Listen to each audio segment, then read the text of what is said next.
Hello students, आपका मेरे channel smart study में स्वागत है।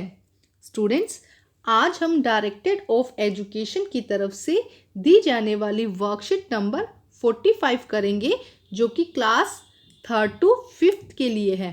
बेटा, ये वर्कशीट 26 अगस्त 2020 की है।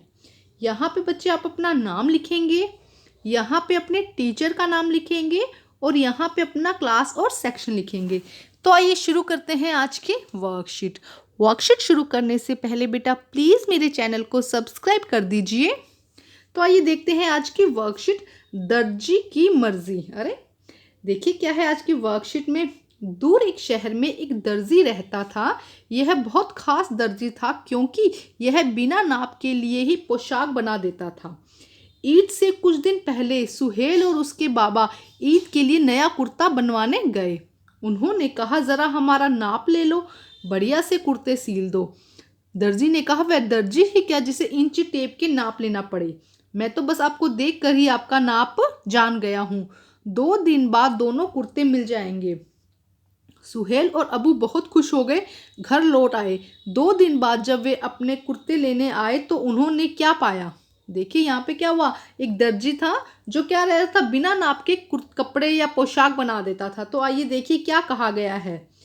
जरा सोच कर बताइए, क्या दर्जी ने सोहेल और अब्बू के कुर्ते सही नाप के सिले होंगे या नहीं। तो देखो बेटा, दर्जी जब हमारा नाप ही नहीं लेगा तो कपड़े कैसे सही हो सकते हैं। तो मुझे तो लगता है कि कपड़े सही नहीं सिले होंगे। क्यों? क्योंकि जब हम नाप देते हैं, हम दर्जी के पास जाते हैं तो अपना नाप देते हैं कि हमारा साइज़ कितना है, फिर उसके अकॉर्डिंग वो हमारे कपड़े बनाता है। तो मुझे तो लगता है कि दर्जी ने कपड़ों का नाप लिया ही नहीं उसने, तो उसने कैसे अंदाजन से कपड़े बनाए और वो सही नहीं बने होंगे। मुझे ऐसा लगता है बेटा। आपके कपड़े नाप से बनते हैं या बिना नाप के? तो बिल्कुल हमारे कपड़े कैसे बनते हैं, नाप से बनते हैं। अगर आप दर्जी से सिलवाते हैं तब भी नाप से बनते हैं, और अगर आप मार्केट से जाते हैं तो भी बेटा उसमें एक नंबर लिखा होता है, वो नंबर एक फिक्स नाप का होता है। तो क्या होता है, कपड़े हमेशा नाप से ही बनते हैं। आगे देखिए क्या दिया गया। नीचे दिए गए कार्यों में कौन से ऐसे कार्य हैं जो हम नाप तोल के करते हैं और कौन से ऐसे हैं जो हम अंदाजन से करते हैं। एक तालिका बनाकर उसमें भरिए। तो आइए पहले देखते हैं क्या क्या दिया गया है, उसके बाद देखते हैं। यहाँ पे देखो दिया, ये दिया है नाप तोल के, ये है अंदाजन। तो फल सब्जी खरीदना हम कैसे करते हैं बेटा, फल सब्जी हमेशा नाप तोल के खरीदी जाती है। बातें करना, बातें तो बेटा अंदाजन होता है। भोजन करना, भोजन भी अंदाजन होता है। जूता खरीदना नाप तोल के होता है। कपड़े सिलना हमेशा नाप तोल के होता है। कॉपी खरीदना अंदाजन की 2 4 5 कॉपी लेनी है। चावल बनाना अंदाजन हो जाता है। पानी पीना अंदाजन हो जाता है। पढ़ाई करना अंदाजन हो जाता है। समय का पता लगाना नाप तोल के, कि एकदम सही समय पता होना चाहिए ना आपको। और पेट्रोल खरीदना नाप तोल के। तो आइए करते हैं बेटा इसके आंसर को। अभी हमने हल्का सा समझा है यहाँ पे, अब हम इसको अच्छे से तालिका बनाकर करते हैं। आइए बेटा, तो देखिए क्या होगा बेटा, आप ऐसे तालिका बना लीजिएगा, ठीक है। अब करते हैं। देखो यहाँ पे नाप तोल के लिखा है और यहाँ पे अंदाजन लिखा है हमने कि अंदाज से क्या होगा। फल सब्जी खरीदना हमेशा नाप तोल से होता है। जूते खरीदना हमेशा नाप से जूते खरीदे जाते हैं ना बेटा। कपड़े सिलवाने के लिए हमेशा नाप तोल का यूज़ किया जाता है। पेट्रोल खरीदना नाप तोल का यूज़। समय का पता लगाना हमेशा नाप तोल के होता है, कि समय का पता लगाने के लिए अंदाजन नहीं लगाया जाता, पूरा उसकी एक सुई होती है जिसमें पूरा नाप तोल लिखा होता है, उससे हम समय का पता लगाते हैं। भोजन करना नाप तोल। बातें करना, सॉरी, भोजन करना अंदाजन, क्या 2 रोटी खाऊंगा 3 रोटी खाऊंगा, ठीक है। बातें करना अंदाजन। कॉपी खरीदना 2 3 4 अंदाजन, ठीक है। पानी पीना अंदाजन। चावल बनाना अंदाजन। पढ़ाई करना अंदाजन। तो ये सब चीज़ें ऐसे कि हम 2 या 3 कर सकते हैं, इसके लिए प्रॉपर नाप की हमें ज़रूरत नहीं है।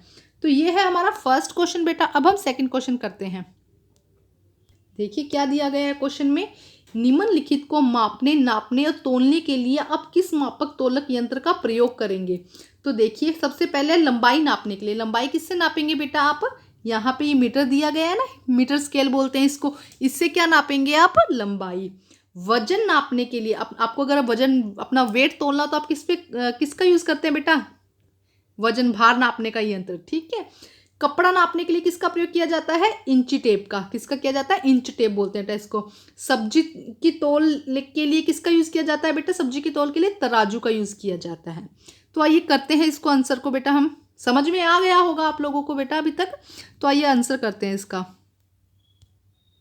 तो आइए करते हैं बेटा इसका आंसर हम। लंबाई नापने के लिए मीटर स्केल, सब्जी फल तौलने के लिए तराजू, वजन नापने के लिए भार मशीन और कपड़े नापने के लिए इंची टेप। तो हमें ये 4 चीज़ें पूछी गई थी। इसके साथ में हमने ये सेकंड क्वेश्चन भी कर लिया। आइए अब नेक्स्ट देखते हैं आपकी वर्कशीट में क्या दिया है। देखिए क्या लिखा है बेटा, यदि ये सब चीजें न हो तो क्या होगा। यहाँ पे कह रहा है अगर ये जो मापक तोलक यंत्र हैं अगर ये ना हो तो इससे क्या होगा। देखो अगर बेटा ये तोलक यंत्र नहीं होंगे तो हमें किसी भी चीज़ किसका वस्तु का भार, उसकी लंबाई, उसमें कितना वेट है, ये हमें कभी पता ही नहीं चल पाएगा और हमें इससे बहुत मुश्किल हो जाएगी। अगर हमें सब्जी लेनी है तो हमें पता ही नहीं चलेगा कि हमें कितनी सब्जी लेनी है। हमें पेट्रोल डलवाना है गाड़ी में तो हमें पता ही नहीं चलेगा कितना पेट्रोल डालना है, ना हमें पता चलेगा कितना डलवाना है। तो हमारे लिए क्या हो जाएगी, बहुत मुश्किल हो जाएगी। हमारे कपड़े सही नहीं सिल पाएंगे, हमारे जूते सही नहीं आ पाएंगे। तो अगर ये यंत्र मशीन नहीं होगी नापने वाली तो हमारे लिए बहुत मुश्किल हो सकती है। तो आइए लिखते हैं बेटा इसका आंसर। तो देखिए क्या हो सकता है बेटा इसका आंसर, यदि नापने की यंत्र हमारे पास में नहीं होंगे तो हम किसी भी वस्तु का सही नाप, लंबाई, वजन पता नहीं कर लगा सकेंगे। एक बार फिर बताती हूँ, यदि नापने का यंत्र हमारे पास नहीं होंगे तब हम किसी भी वस्तु का सही नाप, लंबाई, वजन का पता नहीं लगा सकेंगे, जिससे कि हमारे लिए बहुत मुश्किल हो जाएगी। ठीक है, तो बेटा आपकी वर्कशीट कंप्लीट होती है। वर्कशीट कंप्लीट करके अपने टीचर से चेक कराइए और प्लीज़ मेरे चैनल को सब्सक्राइब कीजिए। Thank you students.